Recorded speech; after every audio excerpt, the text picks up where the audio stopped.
Bonjour et bienvenue à un nouvel épisode de C'est quoi ta spécialité? Aujourd'hui, on a reçu Dr Bois, qui est médecin de famille. Elle travaille en région éloignée puis en santé de la femme. Oui, c'était une invitée qui est venue nous parler un peu de son parcours aussi atypique en médecine. Elle a fait 2 années sabbatiques et elle a aussi mentionné l'importance de faire des stages en communauté éloignée si c'est un milieu dans lequel on aimerait travailler plus tard. Mm-hmm. Elle a parlé aussi de sa passion pour la santé de la femme et de comment on peut être une expérience comme positive ou sinon neutre pour des femmes qui ont vécu, par exemple, des traumatismes avant. Donc, c'était vraiment intéressant et pertinent pour, en fait, tous les étudiants qui vont être des futurs médecins. Là. Donc, bonne écoute! Bonne écoute!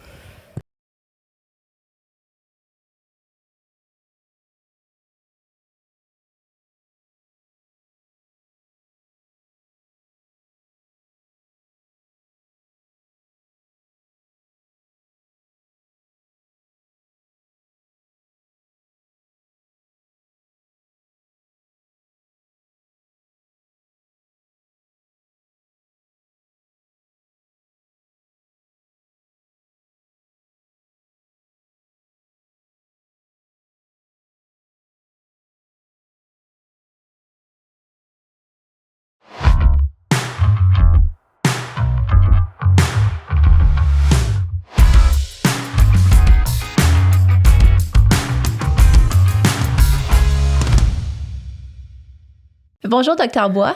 Bonjour. Merci d'avoir accepté notre invitation aujourd'hui. On est contente de vous recevoir. Ça fait vraiment plaisir. Comme première question, on aimerait savoir, est-ce que vous avez toujours su que vous vouliez faire des études en médecine? Non, pas du tout. C'est quelque chose qui s'est placé quand même plus tard. J'ai personne dans ma famille qui est dans le domaine de la santé, encore moins en médecine spécifiquement. C'est des enseignants, des agriculteurs. C'est pas du tout quelque chose que j'avais vu autour de moi comme un modèle. Mais j'ai habité à l'étranger après l'école secondaire, puis j'avais essayé d'étudier au cégep à distance en sciences humaines, puis les sciences me manquaient beaucoup. Fait que j'avais fini par faire mon cursus avec le Centre national d'éducation à distance de la France pour pouvoir faire mon bac français, mais avec l'option sciences, là, qui est comme l'équivalent d'un DEC en sciences nature ou peu importe, parce que je trouvais que ça me manquait beaucoup. Et donc, quand je suis revenue au Québec puis que j'ai terminé mon cégep finalement, j'avais fait un peu des deux. Puis j'avais vraiment envie de garder quelque chose qui amenait beaucoup de communication puis de temps avec les humains, mais aussi qui était quand même très rooted là, dans une discipline scientifique. Puis c'est là que, honnêtement, c'était vraiment pas une épiphanie. Là. J'ai pris le bottin des programmes universitaires. Puis je l'ai descendu je l'ai pris de la première à la dernière de couverture. Puis j'ai éliminé des programmes. Puis à la fin, il me restait études internationales, études hispaniques, puis un doctorat en médecine. OK. J'ai appliqué dans les 3 en ordre inverse de difficulté d'entrée. Et puis c'est tout. Donc, c'était vraiment très atypique. Puis je me souviens, je m'étais demandé si je m'étais tirée dans le pied parce qu'à mon entrevue en médecine, on me disait, mais tu fais quoi si on ne te prend pas? Tu t'en vas faire ton bac en physio, ton ci, ton ça. Puis j'étais comme, ah non, moi, je suis admise en études internationales, puis ça m'excite beaucoup. Fait que je vais aller à l'autre pavillon, puis je vais aller faire ça. Puis c'est bien smart, mais genre, il y a d'autres choses que j'aime dans la vie, là. Puis les gens me regardaient comme si j'étais un extraterrestre, tu sais. Puis je pense qu'ils se demandaient si, genre, c'était ma réponse cool pour avoir l'air au-dessus de ça, mais j'étais comme non, c'est vraiment ça. Comme ça, c'est pas quelque chose qui a consumé toute ma vie. Je suis très contente de la tournure que ma vie a prise, mais je suis confiante que j'aurais pu avoir une vie intéressante puis utile, puis que j'aurais eu du plaisir si autre chose se serait passé. Là. Donc, j'étais vraiment pas dans un état d'esprit de c'est la médecine ou rien. Le Dieu m'a mis sur terre pour être médecin, puis je peux rien d'autre. Donc, finalement, je suis contente, mais tu sais, il y a plein d'autres choses qui auraient pu se passer, puis je pense que ça aurait été correct aussi, là. Comment vous avez vécu votre médecine avec cette ouverture-là vers d'autres programmes un peu vraiment différents? Est-ce que, tu sais, comment vous avez réussi à combler un peu ces facettes-là d'intérêt sur le monde, on dirait, plus? Oui, c'est une super bonne question. Puis en fait, au début, j'ai trouvé ça vraiment difficile. Puis la première année ou deux, je me suis beaucoup questionnée sur si j'avais fait une erreur. Puis si finalement, tu sais, je m'étais-tu forcée de faire ça parce que c'est difficile de rentrer, puis je m'étais donné un défi. Puis je pense que c'est une question qu'on peut se poser. Oui, puis est-ce que je voulais vraiment ou comme c'était un beau challenge, puis j'ai réussi, puis là, je suis comme, oh, qu'est-ce que je fais maintenant? J'ai trouvé ça difficile. Entre autres, j'avais habité à l'étranger, j'habitais déjà toute seule en appart depuis plusieurs années. J'ai quitté la maison quand j'avais 17 ans. Et puis, je venais d'un milieu qui n'était pas peut-être super représenté. Mes parents avaient été à l'université, mais il n'y avait pas de personne en santé autour de moi. Là, tous mes collègues ou presque avaient un parent ou 2 médecins. Ça faisait longtemps justement que j'habitais toute seule, que j'avais des jobs étudiantes depuis que j'avais 14 ans, que je m'occupais moi-même, je faisais mes propres lunchs, je sortais mes propres poubelles. Puis là, j'avais l'impression d'être entourée, c'est pas juste ça, mais de beaucoup, beaucoup de gens qui habitaient encore à la maison avec leurs parents. Puis je me sentais un peu seule, puis j'avais l'impression que je trouvais pas des gens qui me ressemblaient pour plein de raisons. Puis j'avais trouvé ça quand même difficile de revenir, d'habiter à l'étranger. J'avais trouvé ça difficile d'arrêter d'avoir un travail à temps partiel pendant mes études en médecine. Je sentais justement que mon monde se réduisait à la médecine, puis j'étais pas full contente de ça. Et puis, ce qui fait qu'après, après comme 6 mois puis 12 mois au début, j'étais vraiment pas certaine que justement c'était le bon, ça avait été le bon choix. Mais finalement, tu sais, j'ai trouvé des gens, found my people, j'ai trouvé des gens qui avaient des intérêts communs, puis je me suis fait une espèce de petit network, puis j'ai trouvé des façons de rendre ça quelque chose qui me ressemblait. Puis là, finalement, tout c'est vraiment bien placé. Puis je pense que c'est quelque chose qui peut nous arriver, peu importe notre domaine. Là, on se sent pas tout à fait à notre place, puis là, on trouve des gens qui nous ressemblent plus. Puis là, finalement, on se sent pas seul, puis ça fonctionne, puis ça fait du sens. Donc, je me suis beaucoup impliquée comme étudiante, surtout dans IFMSA, la Fédération internationale des étudiants en médecine, organisé un comité en santé mondiale, fait beaucoup de conférences, beaucoup d'activités. Puis ça donnait beaucoup un sens pour moi à ce que je faisais. Ça me permettait de voir l'intérêt plus macro de pourquoi devenir médecin pour moi, qui est parce que des fois, dans ton examen de pharmaco, c'est pas trop clair pourquoi t'es rendu là. Puis ça rend aussi le jeu en vaut la chandelle. Puis c'est une fois que j'étais entourée de gens qui avaient un intérêt pour la justice sociale, pour la santé mondiale, puis que je m'étais fait des bons amis qui sont encore mes amis maintenant. Là, je me sens super privilégiée. Là, mes amis les plus proches, qui sont ma famille choisie, je les ai rencontrés en pré-med. Là. Puis on se parle encore tous les jours. Puis on travaille ensemble, puis c'est extraordinaire pour ça, c'est super précieux, tu sais. La plupart d'entre nous, on garde pas nos amis du primaire, du secondaire, même du cégep avec nous toute notre vie, puis ça finit que, il y a juste nos parents qui nous connaissent depuis qu'on est jeune. Mais moi, j'ai une famille choisie autour de moi qui me connaît depuis que j'ai 19 ans, tu sais, puis je trouve ça quand même vraiment, vraiment chouette.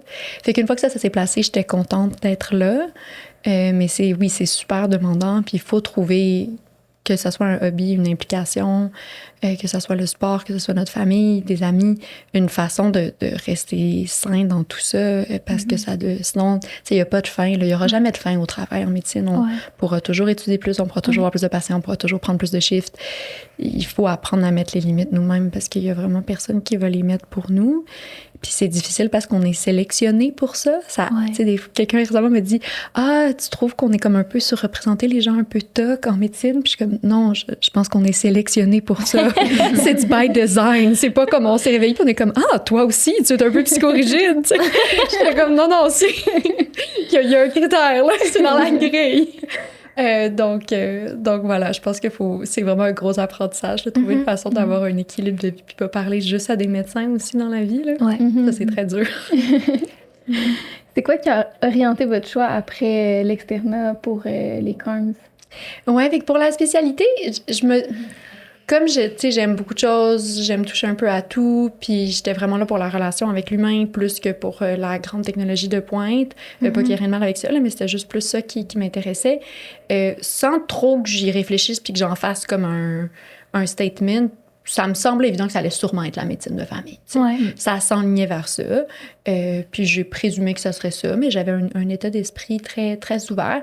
Puis tu sais, il y a vraiment pas beaucoup de stages que j'ai pas aimés. Mais la question, c'est pas si t'aimes un stage, c'est est-ce que t'es prête à faire ça toute ta vie?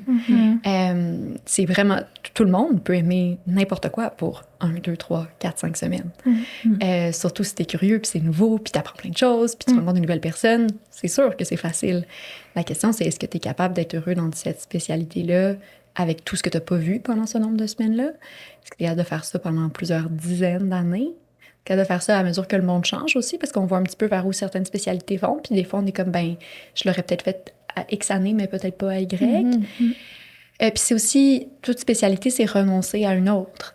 Puis je me suis assise avec beaucoup d'amis qui se demandaient, médecine de famille ou pédiatrie, gynéco ou médecine de famille, psychiatrie ou médecine de famille.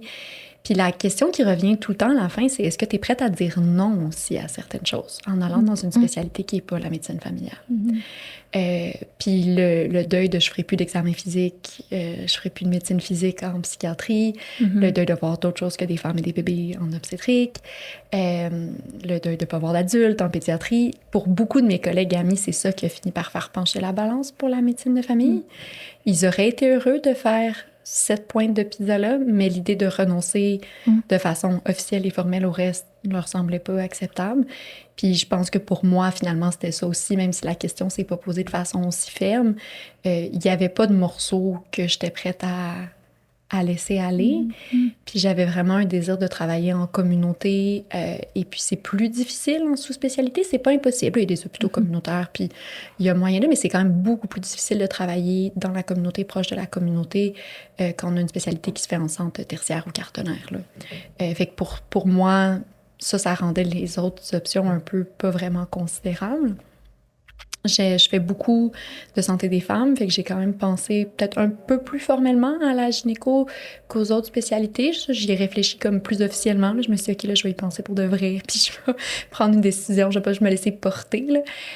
Mais toute la partie qui m'intéressait en gynéco, je pouvais le faire en première ligne. Puis j'aimais pas vraiment l'obstétrique. Fait que l'idée de me faire une résidence de plusieurs années, à faire plusieurs années d'obstétrique, me semblait pas quelque chose qui en valait la chandelle. Puis, tu sais, j'ai une pratique qui est super spécifique en santé des femmes dans une grande partie de ma vie, puis je me sens pas du tout limitée par ma profession. Au contraire, j'aime ça parce que je peux faire ce que je veux dans un environnement justement très, très communautaire. On est beaucoup, beaucoup éduqués dans les hôpitaux. Fait que c'est un monde qu'on connaît quand on travaille après pas dans les hôpitaux. Mais on réalise quand on n'est pas à l'hôpital que nos collègues, eux, ils savent plus c'est quoi notre monde. Nous, on connaît leur monde, mais eux, ils connaissent pas nécessairement le nôtre. Puis je travaille dans le Nord, puis souvent, tu sais, je parle à des surspécialistes qui savent même pas la baie du son, elle est où sur une carte, là. Fait que je suis comme, c'est la grande étendue d'eau à ton Nord, reprends ton téléphone, monte tes yeux, tu tapes là sur un article, c'est là. Ils connaissent zéro, puis c'est pas leur faute, puis ça en fait pas des mauvaises personnes mal intentionnées, là. Mais ils connaissent zéro, c'est quoi la réalité dans la communauté. Mais moi, je sais c'est quoi, même si je travaille plus là, être dans un hôpital tertiaire. J'ai été là des années, en stage, comme externe, comme résident. Mais eux, ils savent pas c'est quoi pratiquer en communauté. Donc, pour moi, l'idée de renoncer à cette option-là, que je savais qu'elle était quand même très proche de mon cœur, de travailler dans le communautaire, ça a comme un peu seal the deal. Est-ce que vous pouvez un peu expliquer justement... Oui, qu'est-ce que j'ai fait? C'est quoi? Oui, parce que là, je parle comme si on connaissait toutes. Vous avez parlé de santé de la femme aussi. Est-ce que vous avez fait comme des formations supplémentaires? Fait que j'ai pas fait de formation, genre j'ai pas fait de fellow, là, mais j'ai fait des stages spécifiques. Fait que dans le fond, c'est ça, j'ai fait mon école primaire secondaire à Montréal. Et puis, j'ai fait une partie de mon cégep à distance. Et ensuite, je suis revenue le finir en personne dans un vrai cégep au Québec. Puis avoir su que mon année et demie au système français serait pas créditée, j'aurais peut-être juste lu des romans pendant cette année-là. Fait qu'il a fallu que je crunch un peu là, pour finir en 3 ans, parce que j'ai fait, dans le fond, 4 sessions en 3 ou peu importe, là, c'était un peu serré. Et donc, ensuite, j'ai fait ma médecine à l'Université de Montréal. Fait que j'ai fait ma pré-med puis mes 4 années à l'UDM. Puis j'ai fait ma résidence après à l'Université McGill en médecine de famille à l'hôpital St. Mary's, qui est un hôpital communautaire dans Côte-des-Neiges, qui est un peu le Verdun du monde anglophone. Là. Puis j'avais fait mon stage d'externat en médecine de famille à Verdun, puis j'avais beaucoup aimé ça. J'ai grandi dans le sud-ouest, fait que ça avait été un gros dilemme pour moi de est-ce que j'appliquais à l'UDM en résidence pour aller à Verdun. J'appliquais à McGill pour aller à St. Mary's. Je pense que si on avait pu à ce moment-là ranker, maintenant on peut, mais avant c'était pas comme ça, les sites plus spécifiquement. Mais là maintenant il faut encore, je pense, mettre tout Montréal ensemble, là, fait que c'est oui ou non comme ça. Mais à ce moment-là, tu mettais vraiment l'université. Là. Et puis, et je pense que j'aurais trouvé ça, j'aurais fait un ranking mixte différent du UMF des 2 universités. Dans le fond, j'ai pris plusieurs années sabbatiques dans tout ça. Pour justement balancer mes intérêts, comme tu disais. Fait que dans le fond, après mes 3 années, le pré-med première, deuxième, j'ai pris une sabbatique avant l'externat, qui était planifiée, celle-là. Et puis, je suis allée travailler à l'Université de Copenhague, à l'École de santé mondiale, à Copenhagen School of Global Health. Puis, je travaillais sur des projets en santé mondiale, surtout sur les maladies non transmissibles, donc beaucoup de maladies chroniques comme le diabète puis les maladies cardiaques. Est-ce que c'est une genre de maîtrise? Non, ben j'avais regardé. La plupart des maîtrises qui m'intéressaient étaient 2 ans. C'était difficile de quitter 2 ans. les maîtrises qui m'intéressaient en Europe étaient un peu crunch pour le temps que je pouvais avoir en une année sabbatique. Fait que finalement, j'ai décidé de faire un stage. OK. Puis j'avais un poste dans IFMSA à l'échelle mondiale à ce moment-là. J'étais vice-présidente d'IFMSA Monde, là, en guillemets. Puis ça réclamait une quantité de voyagement qui n'aurait pas été compatible avec la médecine au Québec, ni l'externe ni la deuxième. Là. OK.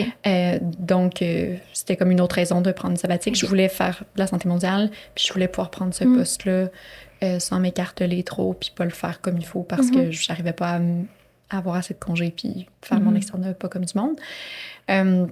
Fait que j'ai habité 1 an à Copenhague, puis je travaillais justement à l'université là-bas comme stagiaire. Là. OK. Fait que c'était pas une maîtrise, mais c'était une super belle expérience. J'ai appris plein de choses, j'ai eu plein de chance. C'était vraiment génial. Et dans IFMSA et à l'université de Copenhague et dans d'autres projets, là, ça a vraiment été une super année. J'ai fait un stage d'IFMSA au Chili pendant cette année-là. J'ai été donner une conférence en Oman. Tu sais, c'était vraiment excitant. Là. J'ai pu faire plein de choses. Ça a été très difficile de revenir à l'externe après. Ma question que on tombe de haut quand on habitait en Europe et on pouvait visiter plusieurs dizaines de pays. Puis finalement, on est attaché à Montréal dans un hôpital un peu glauque, souvent, avec 0 contrôle sur mon horaire quand j'avais 150% de contrôle sur mon horaire. Tu sais, j'avais probablement la vie la plus balancée que j'ai eue de ma vie quand j'habitais à Copenhague. J'allais faire du yoga 4 fois par semaine. J'étais en vélo partout. J'ai probablement jamais été aussi zen depuis ou avant. Fait que ça a été très difficile comme transition, mais je voulais finir. Tu sais, puis j'y ai pensé. Je me suis dit, est-ce que je convertis mes 3 années d'université en un bac en sciences puis je reste au Danemark? Là, tu sais. Puis encore une fois, je pense que j'aurais trouvé moyen d'être heureuse. Mais je voulais vraiment finir ce que j'avais commencé puis finir ma médecine. Fait que je suis revenue faire mon externat. Puis j'ai appliqué en médecine de famille. Et juste après avoir reçu les réponses du CARMS, on m'a offert un emploi pour 1 an, remplacer un congé parental en contrôle du tabac, donc en santé publique, jusqu'à un certain point à faire les communications de la Coalition québécoise pour le contrôle du tabac qui lobbyait pour une nouvelle loi qui était en retard. La loi sur le tabac au Québec est censée être révisée chaque 5 ans, puis là, ça faisait bientôt 10 ans, puis on l'avait pas révisé. Fait que c'était vraiment l'idée de faire une campagne sur un projet de loi, puis de lobbyer pour ça. Puis ça m'intéressait full. Justement, j'avais travaillé avec les maladies non transmissibles. Je connaissais les employés de la Coalition, puis la Coalition, à travers des formations qu'on avait données ensemble, ils avaient recruté certains étudiants qui donnaient des formations experts pour donner une formation sur le marketing que les compagnies de tabac font jeunes, puis les tactiques de marketing qui sont utilisées. Puis ils trouvaient que c'était bien de prendre des jeunes étudiants experts parce qu'on faisait des jeux d'intervention dans les écoles secondaires. Fait que c'est comme ça qu'on se connaissait de cet atelier-là sur lequel ils m'avaient formé à donner, puis j'avais donné avec des collègues quelques fois. Puis moi, c'était tellement une belle offre. Puis ça, tu sais, il fallait commencer justement en juillet. Ça fitait parfaitement avec décalé d'une année ou presque. Tu sais, ils voulaient comme juillet ou septembre. Tu sais, c'était parfait. Puis si j'avais su ça avant, j'aurais probablement repoussé mon application au CARMS. Parce que c'était de retourner à mes premières amours de santé publique et puis de travailler sur quelque chose justement qui était plus en com, puis qui était vraiment une question de politique publique qui aurait plus d'impact que ce que je peux faire individuellement en clinique. Fait que quand on a... En fait, j'aurais pas le droit d'encourager les gens à briser leur contrat au CARMS, c'est très difficile. J'ai appelé la FMRQ, puis j'ai dit, bon, alors c'est quoi mes droits et responsabilités? Et là, Geneviève Coiteux, qui est toujours à la FMRQ, fait qu'on rigole quand on se voit maintenant, parce que je lui ai rappelé ça, était comme, pas beaucoup de droits, pas mal de responsabilités. Puis je suis comme, oh non! Dans le fond, il faut que les 2 universités, celle dont tu pars et celle où tu arrives, acceptent d'annuler ton contrat. OK. Et j'ai été vraiment très, très chanceuse parce que, à l'UDEM, je quittais l'UDEM. Fait que dans le fond, ça a été un peu de formalité. Là. Il y a personne qui a menacé de m'empêcher. Puis c'était pas un signe. J'ai expliqué à tout le monde. Là, j'ai pas voulu jouer avec le système du CARMS. J'ai juste entendu parler de ça 2 semaines après le match. Là. C'est la vie. Mais McGill, il me connaissait pas encore. Il a fallu que je marche dans St. Mary's, rencontrer des autres programmes pour lui demander, alors qu'on s'était jamais vu, de me renvoyer, mais de me reprendre l'année prochaine. Ouais, c'est fait que là, puis il était comment... So much trouble. I knew you were trouble. Mais il était très gentil et il m'a renvoyé et reprise. Pas lui spécifiquement qui m'a repris, là, mais ils m'ont repris l'année suivante. Fait que j'ai passé, après ça, j'ai fait une 2e sabbatique en contrôle du tabac. J'ai réappliqué au CARMS. Fait que j'ai fait 2 CARMS en médecine de famille. Est-ce que ça a été plus compliqué, le 2e CARMS, d'expliquer ça? Ou pas trop. J'avais peur de ça, mais j'avais confiance que, tu sais, que si j'expliquais que le timing s'était passé comme ça, puis j'avais pas voulu mettre personne dans l'embarras, ça serait correct. Puis c'est ça n'avait pas escaladé, là. Je lui ai demandé gentiment, j'ai fait mon cas, puis il a dit oui, là. Fait que je me disais, bon, je pense pas qu'après ça, il s'est viré de bord pour aller dire, on la reprend pas l'année prochaine. Et c'était quand même une année qui était en lien avec un enrichissement pour moi, en médecine. C'était clair là, que c'était une extension de mon rôle, puis de pouvoir faire ça. Puis ça a été une année absolument extraordinaire. Puis il n'y a rien que je vais faire qui va toucher ça là, pendant probablement le restant de ma vie professionnelle en termes d'impact, puis de sensation de participer à une cause importante. Là. Donc, je pense que ça, il y a quand même une belle compréhension de tout ça. Puis j'ai pas senti que c'était nécessairement plus difficile la deuxième fois. In a way, c'était comme plus facile parce que rien de ça était nouveau. Mais oui, il y avait un peu plus de stress parce que j'étais comme, bon, tu sais, c'est quand même terrible. Là. J'avais le match que je voulais dans l'université puis l'UMF que je voulais, dans la spécialité que je voulais. Puis j'ai craché là-dessus, je suis partie. Tu sais, suis-je complètement survoltée. Puis là, je voyais des amis ailleurs pas matchés, tu sais, surtout aux États-Unis où est-ce que c'est plus difficile. Le processus de match, il y a beaucoup plus de no-match qu'au Québec puis au Canada.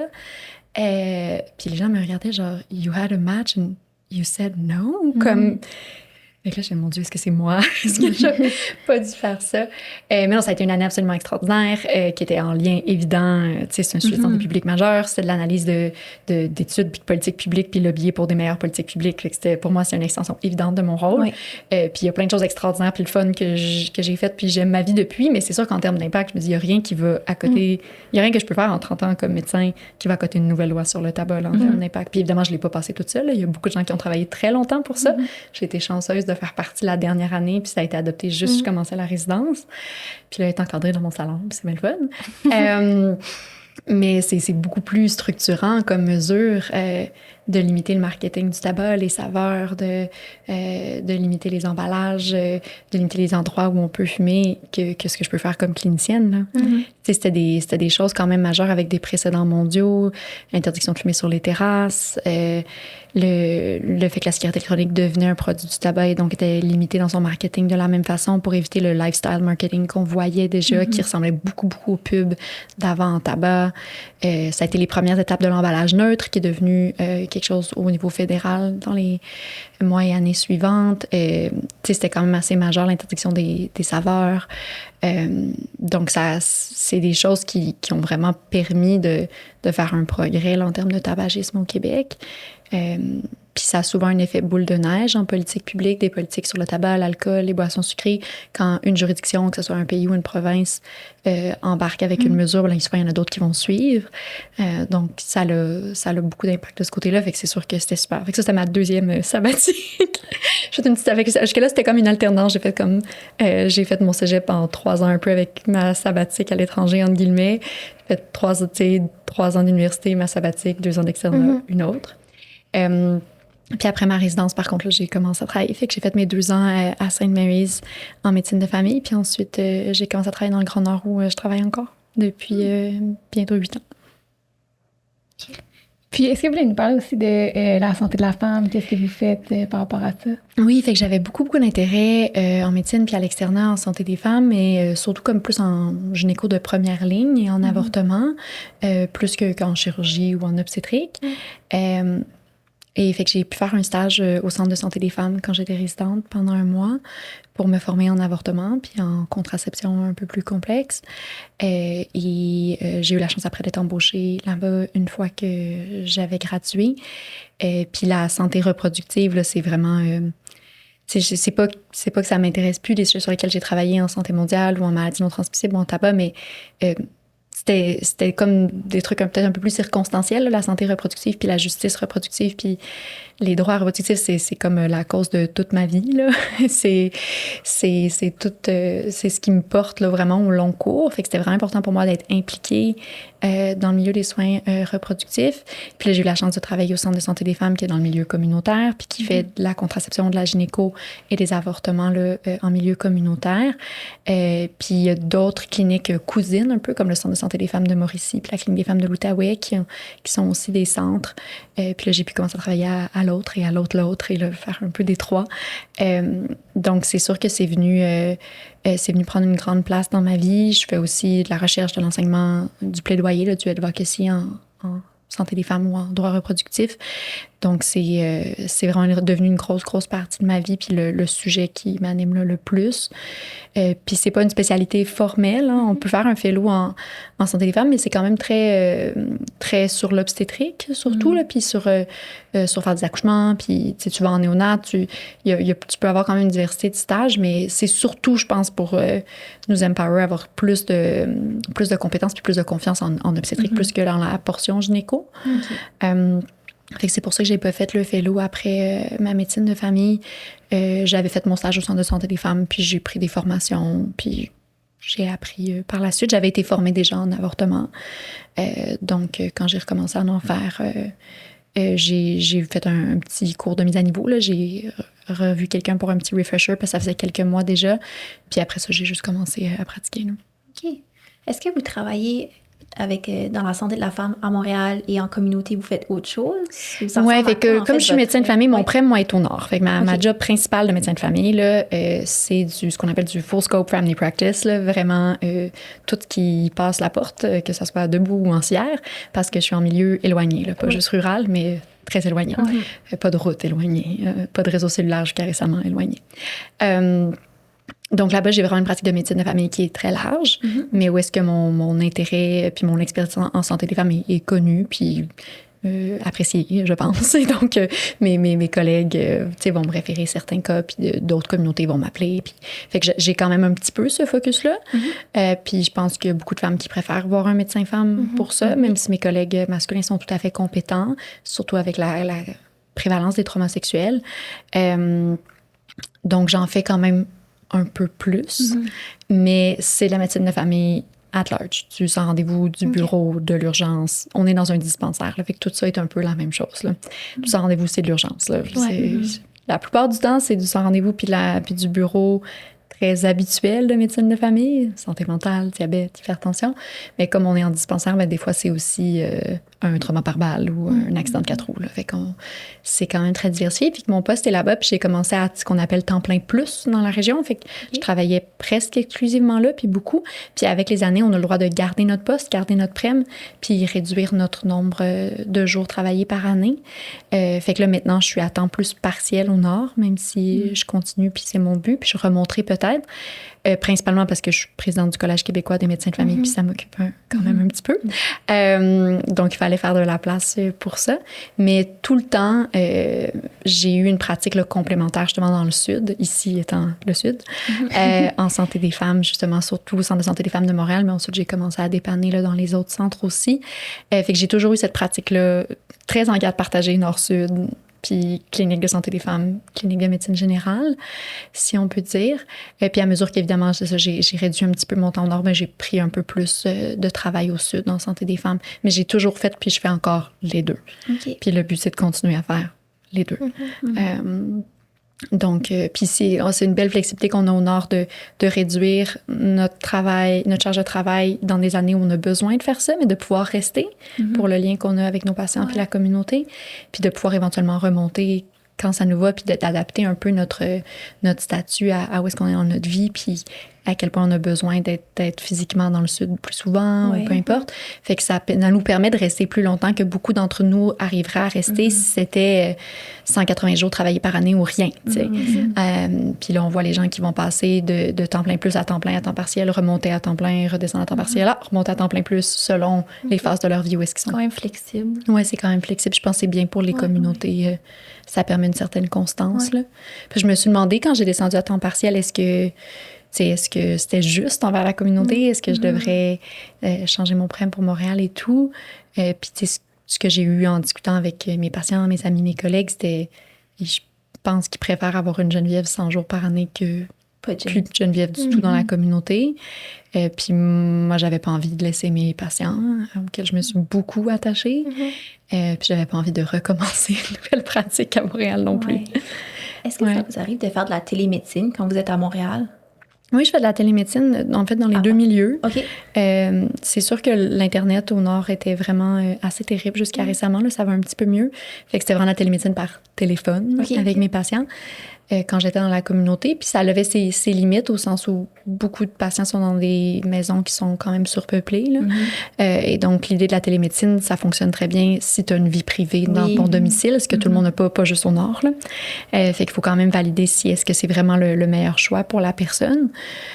Surtout quand ça va être audio versus taper. Mais la médecine par texto, ça se fait pas très bien. Puis c'est pas quelque chose que j'encourage. Là, mais il y a des gens qui trouvent ça facile d'écrire de domicile où ils sont, mais ils peuvent pas vraiment parler à voix haute.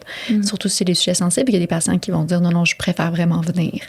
Je suis pas à l'aise. Alors que d'autres, selon le sujet, puis leur situation familiale, puis vont dire non, je suis très contente qu'on fasse ça par téléphone. Fait que c'est venu ouvrir beaucoup de possibilités. Fait que oui, on en fait dans la communauté. On a commencé en panique comme tout le monde pendant la COVID. Puis on en fait moins qu'on en faisait au summum de la COVID, mais on en fait encore. Puis je pense que ça va être là pour rester. Ce qui a surtout aidé nos patients dans le Nord avec la télémédecine, c'est la télémédecine avec les spécialistes dans le Sud. Avant, on avait des patients qui reprenaient l'avion jusqu'à Val-d'Or pour se faire dire le résultat de patho après une colonoscopie. Là. C'est pas un super bon usage de gaz à effet de serre ou de leur temps ou de sous. Alors ça, c'est vraiment venu, je pense, changer la donne de ce côté-là, de permettre à une partie des rendez-vous en spécialité qui sont hors territoire d'arriver par télémédecine. Puis je le fais aussi au sud. Bon, c'est sûr qu'un avortement par instrument, ça se fait pas sans être là. Il faut que mes mains fassent quelque chose.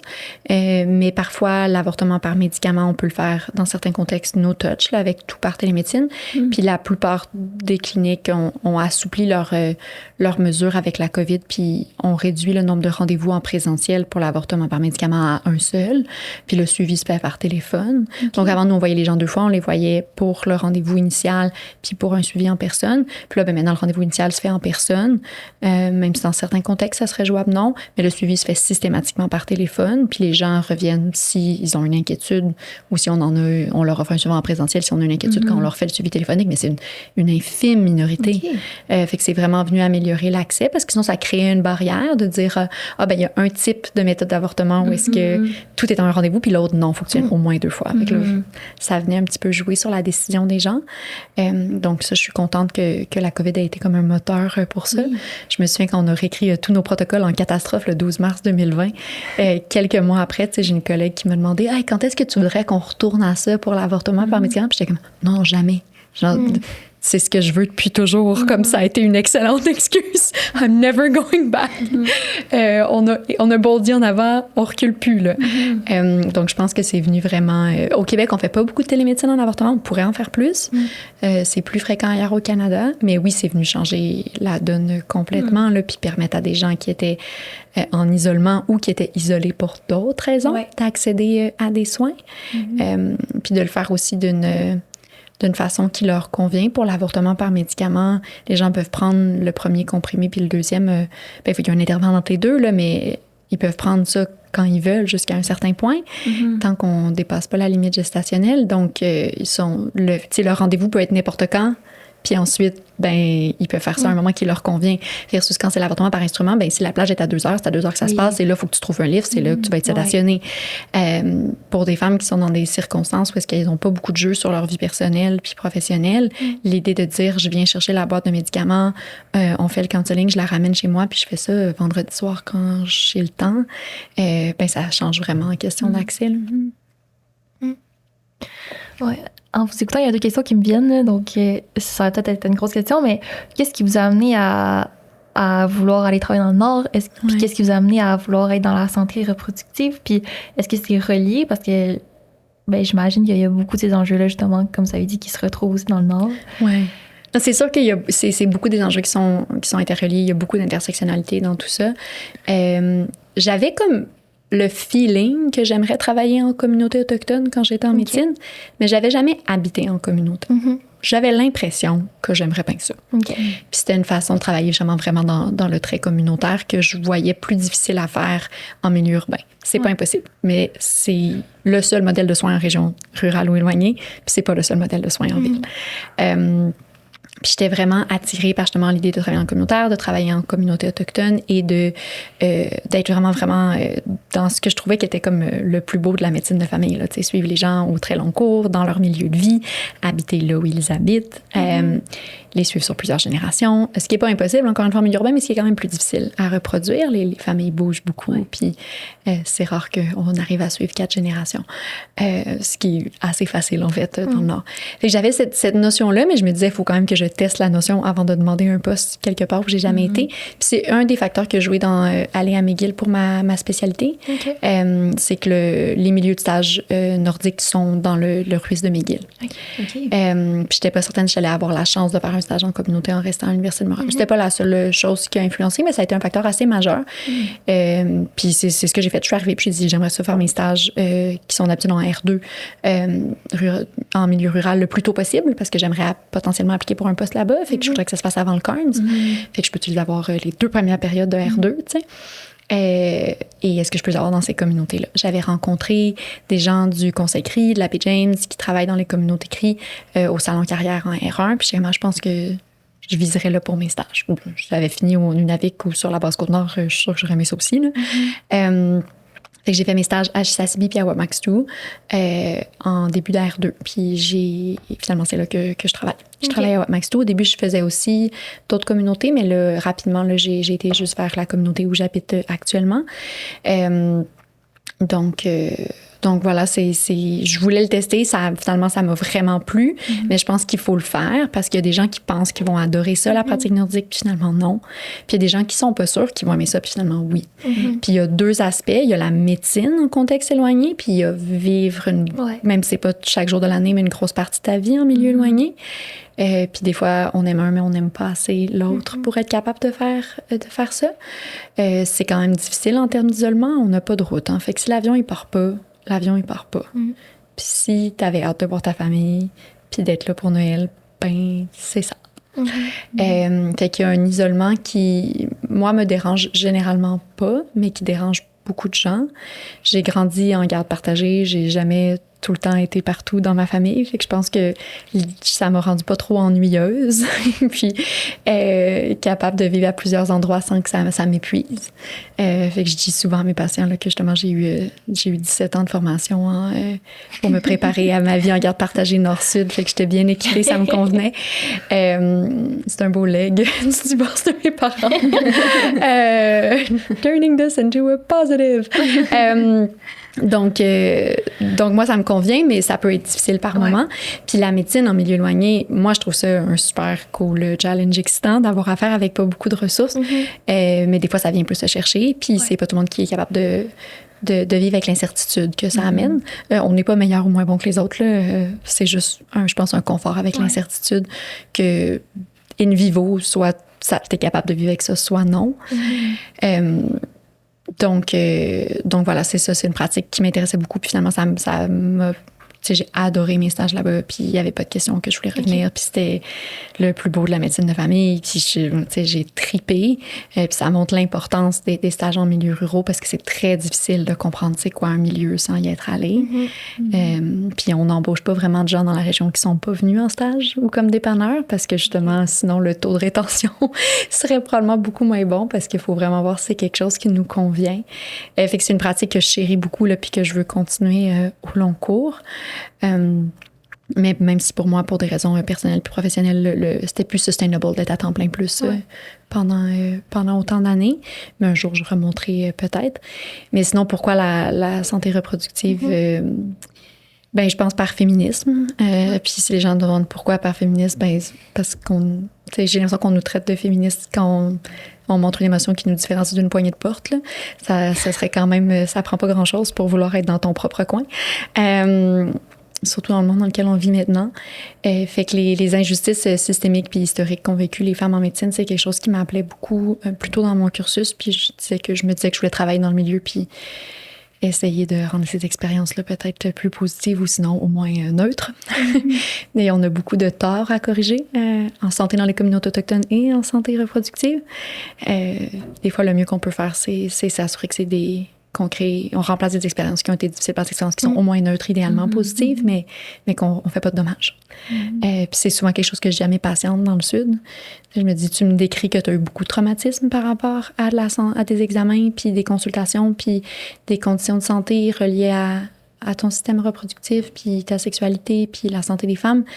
Moi, aujourd'hui, le but, là, c'est qu'on casse ce pattern-là. Je suis pas sûre que je vais pouvoir rendre ça parfait, mais c'est sûr qu'il faut qu'on s'arrête si on a les chances de continuer un pattern traumatique. L'important, c'est que ça se passe bien, mieux, puis que ça soit le point d'inflexion, là, qu'à partir de maintenant, ça soit plus facile. Puis si ça veut dire que ça prend 4 rendez-vous faire un pap test, j'en ai rien à cirer. Il n'y a pas de problème. Si aujourd'hui, c'est enlever nos bobettes qu'on arrive à faire comme partie de l'examen, c'est good enough. Je suis pas pressée. On va prendre le temps qu'il faut. Puis des fois, juste d'avoir la possibilité qu'on n'est pas sur un rendez-vous de 7 minutes top chrono, puis que ça doit pas être vite, puis que c'est pas grave, c'est pas aujourd'hui. J'ai dit, si tu me dis pas un signe d'appel qui m'inquiète que je dois t'examiner aujourd'hui, il n'y a jamais d'urgence là, d'en faire un test de dépistage. On prendra notre temps, on fera ça un autre tantôt. Mais des fois, juste d'enlever cette pression-là, ça fait que finalement, on arrive à faire beaucoup plus que ce qu'on pensait. Parce qu'il n'y a pas la pression de l'accomplir, peu importe. Fait que oui, des fois, ça fait que mes cliniques roulent en retard. Mais d'habitude, mes patientes me le pardonnent parce qu'une fois que c'est leur tour, ben, je leur laisse vider leur sac. Puis ils voient que s'ils en ont beaucoup à dire, ben, on va prendre le temps qu'il faut. Là. T'es rendu là. J'aime mieux être 30 minutes en retard dans ma clinique que tout le monde s'est soit senti coupé puis qu'il n'ait pas le temps de vider leur sac. Fait que j'essaye de créer de l'espace pour ça. Puis ça m'attriste toujours beaucoup parce que les femmes sont tellement surprises souvent de comment elles sont bien soignées puis bien traitées quand elles viennent au centre. Puis je pense que ça veut dire qu'on a intériorisé que si on avait besoin d'un soin d'avortement ou un autre soin dans le domaine, on s'attend à se faire traiter comme de la merde. Puis on est surprise de juste des choses de base, tu sais. Puis ça me fait beaucoup de peine. Puis je me dis, c'est quand même terrible. Puis c'est à ce point-là qu'elle voulait, là, qu'elle en avait besoin de son avortement. Là. Elle pensait qu'on serait pas fin. Elle penserait qu'elle aurait mal. Puis elle est venue pareil.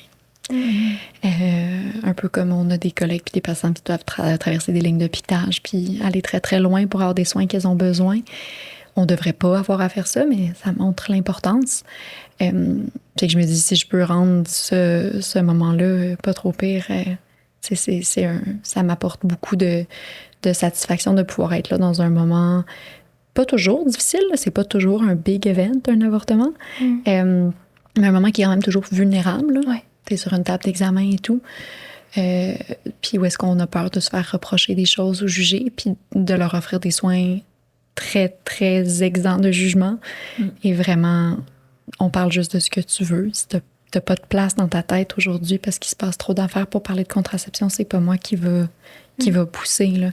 Puis il y a des femmes qui ont entendu des choses terribles là, dans d'autres moments de leur vie en avortement, comme j'espère pas te revoir dans 6 mois, puis tu partiras pas d'ici tant que t'as pas une méthode contraceptive. Puis c'est pas ça, là, la justice reproductive, c'est pas ça, avoir une autonomie sur notre corps.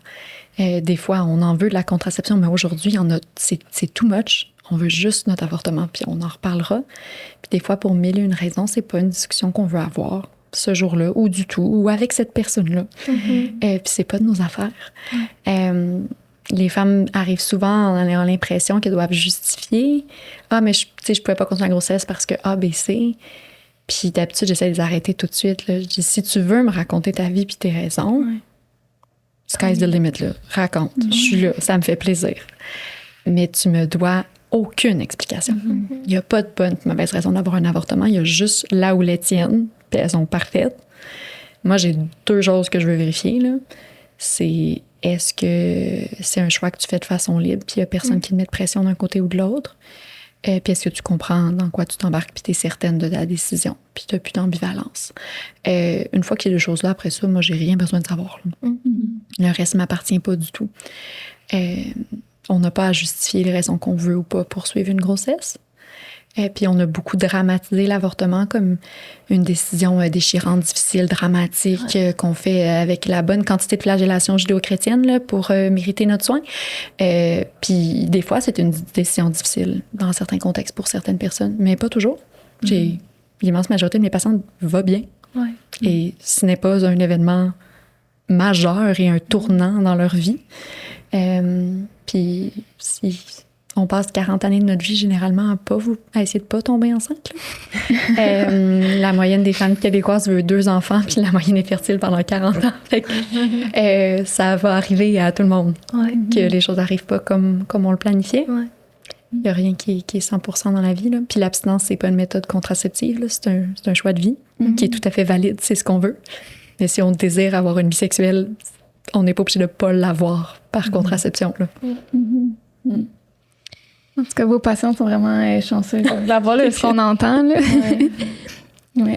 Puis là, malheureusement, c'est ce qui met fin au podcast. Je pense qu'on aura encore plein de questions. Là, mais... Je suis désolée, je parle beaucoup. Non, mais c'est vraiment intéressant tout ce que vous avez dit. Puis merci d'avoir partagé ça fait vraiment ça plaisir. avec nous. Ouais, puis je pense qu'on peut retenir que chaque futur médecin qui écoute peut faire la différence dans, vous dites de prendre le temps, puis d'écouter ce que la personne a à dire. Puis, c'est ça, d'aller au rythme du patient, de la patiente. Oui, puis de connaître leur réalité aussi. On ne connaîtra jamais parfaitement la réalité de nos patients. Là. Je peux passer 25 ans de ma vie à Maxtou, je ne serai pas plus cri. Là. Mais de comprendre, de nos patients, ils viennent d'où, c'est quoi leurs valeurs, puis leurs préférences, puis les choses qui les animent. Ça, je pense que peu importe notre milieu de pratique puis notre spécialité, on peut s'intéresser aux gens qu'on soigne, de où ils viennent, dans quel contexte ils vivent, puis est-ce que les soins qu'on leur donne, c'est ce qu'ils ont vraiment besoin? Est-ce qu'on en fait trop passer ou pas de la bonne façon? Est-ce qu'on peut essayer de réfléchir aux barrières d'accès qu'ils ont eues, même s'ils se sont rendus à nous, pour rendre ça plus facile? Puis est-ce qu'on peut valoriser leur autonomie, pas juste en santé reproductive, mais en général, leur capacité à prendre leurs propres décisions? Et ça veut pas dire faire n'importe quoi que ton patient te demande sans expliquer, mais bien comprendre puis bien respecter leur autonomie. Ultimement, c'est eux qui décident de l'agenda d'une rencontre, là, pas nous. Nous, on est stressés parce qu'on veut faire des revues des systèmes puis passer à travers notre liste, mais c'est le patient qui décide de quoi on parle. Ouais. C'est nous qui sommes invités dans tout ça. Merci beaucoup. Ça fait plaisir. Merci.